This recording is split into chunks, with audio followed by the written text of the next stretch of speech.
पहला नंबर जो क्वेश्चन है, विधान परिषद के अध्यक्ष को क्या कहा जाता है? विधान परिषद के अध्यक्ष को क्या कहा जाता है? तो ध्यान रखना, विधान परिषद का जो अध्यक्ष होता है उसको सभापति कहा जाता है, यानी कि ऑप्शन नंबर डी इसका राइट आंसर होगा। अगला जो क्वेश्चन है, क्वेश्चन 1930 में महात्मा गांधी ने किस आंदोलन की शुरुआत की थी? 1930 में महात्मा गांधी ने किस आंदोलन की शुरुआत की थी? 1930 में जो हुआ था वो हुआ था आपका सविनय अवज्ञा आंदोलन, यानी कि option number D right answer होगा। नेक्स्ट, विभाजन के समय भारत में कितनी देशी रियासतें थी? तो विभाजन के समय जो है वो टोटल 565 देशी रियासतें थी। अगला जो क्वेश्चन है, राज्य पुनर्गठन आयोग का गठन हुआ। राज्य पुनर्गठन आयोग का गठन हुआ, तो राज्य पुनर्गठन आयोग का गठन हुआ था 1953 में, यानी कि 29 सितंबर 1953 में राज्य पुनर्गठन आयोग का गठन हुआ था।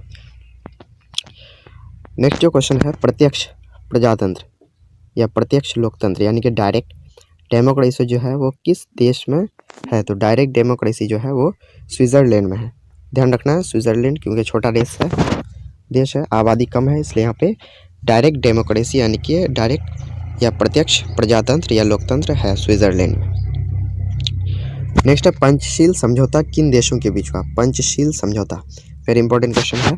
पंचशील समझौता जो हुआ था वो भारत और चीन के बीच हुआ था 1954 में। 1954 में जो है वो पंचशील समझौता हुआ था भारत और चीन के बीच। नेक्स्ट जो है, भारत में वित्त आयोग का कार्यकाल कितना होता है? भारत में वित्त आयोग का कार्यकाल कितना होता है? तो ध्यान रखना है 5 वर्ष होता है। नेक्स्ट है, स्वतंत्र भारत के प्रथम उप प्रधानमंत्री एवं गृह मंत्री कौन थे? यानी आज़ाद भारत के प्रथम उप प्रधानमंत्री और गृह मंत्री जो थे वो लौह पुरुष जिसको कहा जाता है सरदार वल्लभ भाई पटेल थे। Sardar Vallabhbhai Patel. Option number C right answer हो जाएगा। नेक्स्ट है, योजना आयोग। योजना आयोग की स्थापना कब हुई? तो योजना आयोग की स्थापना हुई थी 1950 में, यानी कि 15 मार्च 1950 में। Option number B right answer होगा। नेक्स्ट है, कांग्रेस का प्रभुत्व काल कब से कब तक माना जाता है? यानी कांग्रेस का जो केंद्र और राज्यों में दबदबा रहा कब से कब तक? तो 1952 से 1967 तक केंद्र का प्रभुत्व काल माना जाता है। इसी को बोलते हैं एक दलीय प्रभुत्व का दौर।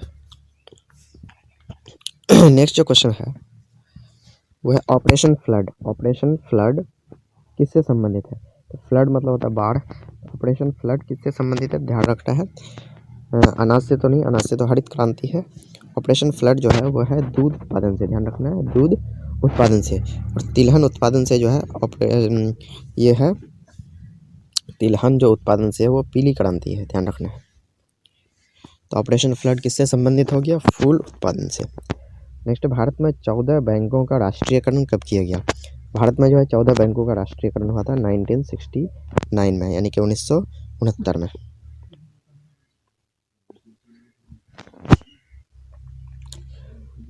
नेक्स्ट है, भाषा के आधार पर बनने वाला पहला राज्य कौन है? भाषा के आधार पर बनने वाला पहला राज्य कौन है?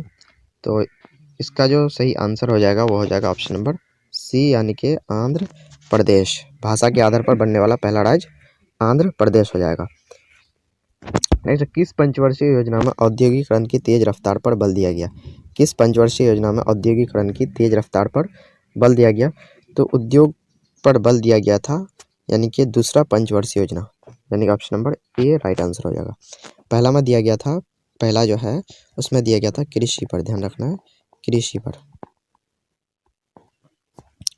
चलिए नेक्स्ट देख लेते हैं हम लोग। नेक्स्ट जो क्वेश्चन है, विश्व में हरित क्रांति का जनक कौन है? विश्व में हरित क्रांति का जनक कौन है?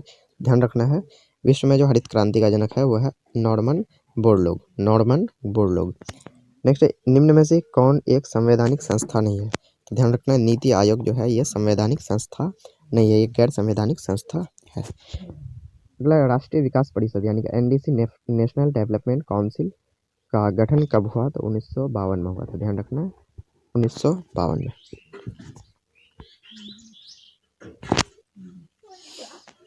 नेक्स्ट जो क्वेश्चन है,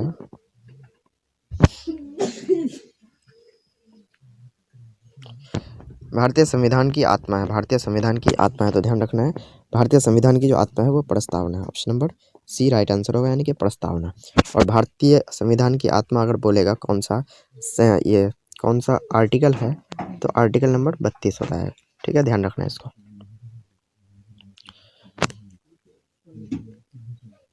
अगला जो क्वेश्चन है वह है सूचना का अधिकार कब बना। सूचना का अधिकार जो है वो कब बना, तो 2005 में बना था। Option number C right answer होगा। नेक्स्ट क्वेश्चन जो है भारतीय संविधान के किस अनुच्छेद में विदेश नीति के संबंध में दिशा निर्देश दिए गए हैं। भारतीय संविधान के किस अनुच्छेद में विदेश नीति के संबंध में दिशा निर्देश दिए गए हैं, तो ऑप्शन नंबर डी होगा, यानी कि अनुच्छेद नंबर 51, यानी कि अनुच्छेद 51 में जो है वो दिशा निर्देश दिए गए हैं इसके बारे में, यानी कि विदेश नीति के बारे में। एक ध्रुवीय विश्व में किस देश का प्रभुत्व रहा है। एक ध्रुवीय विश्व में किस देश का प्रभुत्व रहा है, तो रहा है जो है वो ऑप्शन नंबर बी, यानी अमेरिका का। नेक्स्ट क्वेश्चन है गैर कांग्रेसवाद का नारा किसने दिया। गैर कांग्रेसवाद का नारा किसने दिया, तो option number A right answer होगा, यानी कि राम मनोहर लोहिया ने दिया। नेक्स्ट है गरीबी हटाओ किसका नारा था। तो गरीबी हटाओ जो था वो किसका था, इंदिरा गांधी का, यानी कि गरीबी हटाओ किसका नारा था, इंदिरा गांधी का। और था इंदिरा हटाओ, ये विपक्षी गठबंधन का नारा था। नेक्स्ट जो क्वेश्चन है वो शाह आयोग का गठन कब किया गया। तो शाह आयोग का गठन किया गया था 1977 में, यानी कि आपातकाल की जांच के लिए शाह आयोग का गठन किया गया था 1977 में। नेक्स्ट जो है भारतीय जनता पार्टी द्वारा किए गए गठबंधन को कहा जाता है। तो भारतीय जनता पार्टी जो गठबंधन है उसको बोलते हैं राजग, यानी कि एनडीए, राष्ट्रीय जनतांत्रिक गठबंधन। और जो कांग्रेस के द्वारा है वो है संप्रग, यानी संयुक्त प्रगतिशील गठबंधन। अगला जो क्वेश्चन है वो वारसा पैक्ट का संबंध किस गठबंधन से था। वारसा पैक्ट का संबंध किस गठबंधन से था। तो वारसा पैक्ट ध्यान रखना है यह था आपका सोवियत गठबंधन से। सोवियत गठबंधन ये जो है एक सैनिक संगठन था। उसी तरह अमेरिकी गठबंधन से जो है रिलेटेड था वो था नाटो, यानी कि नॉर्थ अटलांटिक ट्रीटी ऑर्गेनाइजेशन, 1949 में जिसकी स्थापना हुई थी। अगला जो क्वेश्चन है सुरक्षा परिषद में अस्थायी सदस्यों की संख्या कितनी है। सुरक्षा परिषद में जो है वो 5 अस्थायी सदस्य हैं, यानी कि 5। इसी को जो है वो वीटो पावर, यानी कि निषेधाधिकार शक्ति जो है वो दिया गया है। तो ध्यान रखना इसका ट्रिक फ्रेका। एफ से हो जाएगा फ्रांस, आर से रूस, ई से इंग्लैंड, सी से चाइना और ए से अमेरिका। इन्हीं 5 देशों को जो है वो सुरक्षा परिषद में अस्थायी सदस्यता दी गई है। नेक्स्ट आसियान की स्थापना कब हुई। आसियान की स्थापना कब हुई, तो ध्यान रखना है आसियान की जो स्थापना हो गई वो ऑप्शन नंबर ए, यानी कि 1967 में। ध्यान रखना आसियान का पूरा नाम होता है association of south east Asian Nations. ये आसियान का पूरा नाम होता है। इसमें जो है वो टोटल 10 कंट्री इसका सदस्य देश है, यानी कि मेंबर कंट्रीज हैं कितने, 10। ठीक है, ध्यान रखना अगर आप इसको लिखना चाहें तो लिख सकते हैं। इसके मेंबर कंट्री जो हैं वह हैं म्यांमार, उसके बाद है Myanmar, Thailand, Laos, Cambodia, Vietnam, Malaysia, Brunei, Singapore, Indonesia और फिलीपींस। ये जो है 10 कंट्रीज इसका मेंबर है। चलिए नेक्स्ट क्वेश्चन देख लेते हैं। यूरोपीय संघ यानी कि यूरोपीय यूनियन की मुद्रा का क्या नाम है। तो यूरोपीय यूनियन की ये जो कॉमन मुद्रा है उसका नाम है rouble. Option number D right answer होगा। दक्षेस की स्थापना कब हुई। दक्षेस यानी कि सार्क, दक्षेस यानी कि SAARC, south Asian association for regional corporation, यानी कि दक्षेस की जो स्थापना हुई थी वो हुई थी 1985 में, यानी कि option number A right answer होगा। इसमें कितने टोटल सदस्य हैं, तो इसमें जो है 8 सदस्य देश हैं।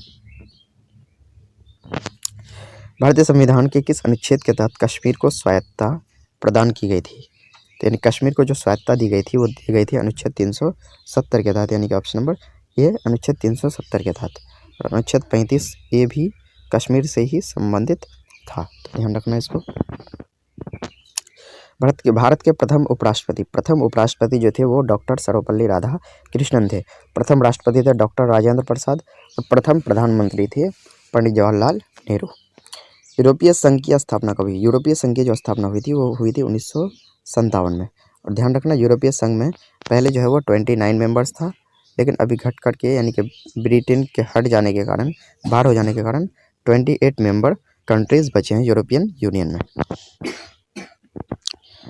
नेक्स्ट जो क्वेश्चन है, निम्न में से किस देश ने खुले द्वार की नीति अपनाई? खुले द्वार की जो नीति अपनाई थी वो अपनाई थी ऑप्शन नंबर ए यानी कि चीन ने। आगे कौन सा देश सार्क का सदस्य यानी कि दक्षेश का सदस्य नहीं है? तो दक्षेश का जो सदस्य है वह मालदीव, श्रीलंका, भारत, पाकिस्तान, अफगानिस्तान, नेपाल, भूटान और बांग्लादेश। तो इनमें जो है मालदीव तो है ही सार्क का सदस्य, श्रीलंका भी है, नेपाल भी है, जबकि म्यांमार नहीं है। म्यांमार जो है वो आसियान का सदस्य हो जाता है। चलिए नेक्स्ट क्वेश्चन की ओर बढ़ते हैं।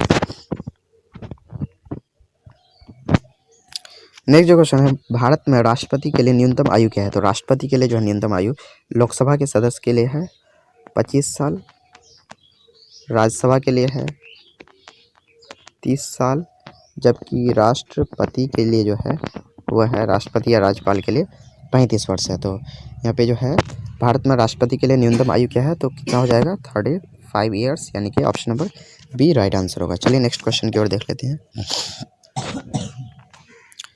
नेक्स्ट क्वेश्चन काफ़ी इंपॉर्टेंट क्वेश्चन है। भारत द्वारा दूसरा सफल परमाणु परीक्षण कब किया गया? तो ये किया गया था 1998 में। ध्यान रखना है, कुछ इंपॉर्टेंट पॉइंट को नोट डाउन कर लीजिएगा। सबसे पहला जो सफल परमाणु परीक्षण किया गया था वो किया गया था 1974 में, राजस्थान के पोखरण जिला में किया गया था, जिसका नाम था स्माइलिंग बुद्धा।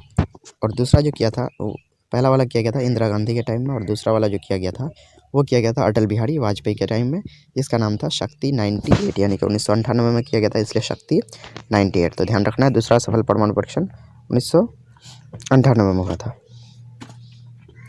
नेक्स्ट जो क्वेश्चन है, भारत का पहला अंतरिक्ष यान कौन है? भारत का पहला अंतरिक्ष यान जो है वो है आर्यभट्ट प्रथम। ध्यान रखना है। दक्षिण एशिया का सबसे बड़ा देश कौन है? तो भारत है। Option number C right answer होगा। अगला जो क्वेश्चन है, मंडल आयोग के अध्यक्ष निम्न में कौन थे? तो यहाँ पे मंडल आ रहा है, मंडल, तो इसमें बीपी मंडल हो जाएगा। Option number D right answer होगा। अगला जो क्वेश्चन है, भारत 1972 में भारत पाक के बीच समझौते को क्या कहा जाता है? तो भारत पाक के बीच जो समझौता हुआ था उसको बोला जाता है 1972 में शिमला समझौता। हिमाचल प्रदेश की राजधानी शिमला में हुआ था, इसलिए उसको बोलते हैं शिमला समझौता। जबकि ताशकंद समझौता जो हुआ था वो 1966 में हुआ था। अगला जो क्वेश्चन है, अंतर्राष्ट्रीय मुद्रा कोष यानी कि इंटरनेशनल मॉनेटरी फंड IMF का मुख्यालय कहाँ है? तो ध्यान रखना, IMF पूछा जाए या फिर विश्व बैंक यानी कि वर्ल्ड बैंक पूछा जाए दोनों का मुख्यालय जो है वाशिंगटन DC, यानी कि option number D right answer होगा। इंपॉर्टेंट क्वेश्चन है। नेक्स्ट क्वेश्चन है, निम्न में से कौन भारतीय व्यक्ति भारत का प्रथम गवर्नर जनरल था? तो प्रथम जो गवर्नर जनरल था भारतीय व्यक्ति वो था चक्रवर्ती राजगोपालाचारी, यानी कि option number B right answer होगा। नेक्स्ट, योजना आयोग को भंग कर कौन सा आयोग बनाया गया? तो योजना आयोग को 2014 में भंग कर दिया गया और उसके जगह नीति आयोग बनाया गया, यानी कि 1 जनवरी 2015 में कौन सा आयोग बनाया गया? नीति आयोग। ध्यान रखना, नीति आयोग संवैधानिक संस्था नहीं है। नेक्स्ट जो क्वेश्चन है, निम्न में कौन संयुक्त राष्ट्र यानी कि UNO का अंग नहीं है? तो UNO का अंग महासभा बिल्कुल है, सुरक्षा परिषद है, अंतर्राष्ट्रीय न्यायालय भी है जिसका मुख्यालय हेग में है, जबकि यूरोपियन यूनियन ये जो है अंतर्राष्ट्रीय संयुक्त राष्ट्र संघ का अंग नहीं है। तो इसका option number D right answer होगा। विश्व व्यापार संगठन यानी कि वर्ल्ड ट्रेड ऑर्गेनाइजेशन WTO की स्थापना कब की गई? तो 1995, 1 जनवरी 1995 में WTO यानी कि विश्व व्यापार संगठन की स्थापना हुई थी। तो आप लोग बताइए कमेंट में विश्व व्यापार संगठन का जो है हेड क्वार्टर यानी कि मुख्यालय कहाँ है? ध्यान रखिएगा, आप ज़रूर कमेंट में बताएंगे। अगला जो क्वेश्चन है, भारत संयुक्त राष्ट्र संघ यानी कि UNO का सदस्य कब बना? ध्यान रखना, 1945 में संयुक्त राष्ट्र संघ के अस्तित्व में आने के साथ ही जो है भारत संयुक्त राष्ट्र संघ का सदस्य देश बन गया था 1945 में। नेक्स्ट, भारत में 42वां संविधान संशोधन कब हुआ? भारत में 42वां संविधान संशोधन कब हुआ था? 1976 में हुआ था। 42वां संविधान संशोधन को हम लोग मिनी संविधान भी बोलते हैं क्योंकि इसमें बहुत सारी चीज़ों को जोड़ा गया था। 42वां संविधान संशोधन जो है वो इंदिरा गांधी के काल में हुआ था 1976 में। विश्व मानव अधिकार दिवस किस तिथि को मनाया जाता है? ध्यान रखना, option number D right answer होगा। 10 दिसंबर को विश्व मानव अधिकार दिवस मनाया जाता है। नेक्स्ट, भारतीय राष्ट्रीय कांग्रेस की पहली महिला अध्यक्ष, तो पहली महिला अध्यक्ष जो थी वो एनी बेसेंट थी, यानी कि option number A right answer होगा। तो इस तरह से हम लोग जो है पॉलिटिकल साइंस का दूसरा वाला मॉडल सेट देख चुके हैं। आपको जो है इन्हीं 3 मॉडल सेट में पॉलिटिकल साइंस का मैक्सिमम क्वेश्चंस देखने को मिल जाएगा और आसान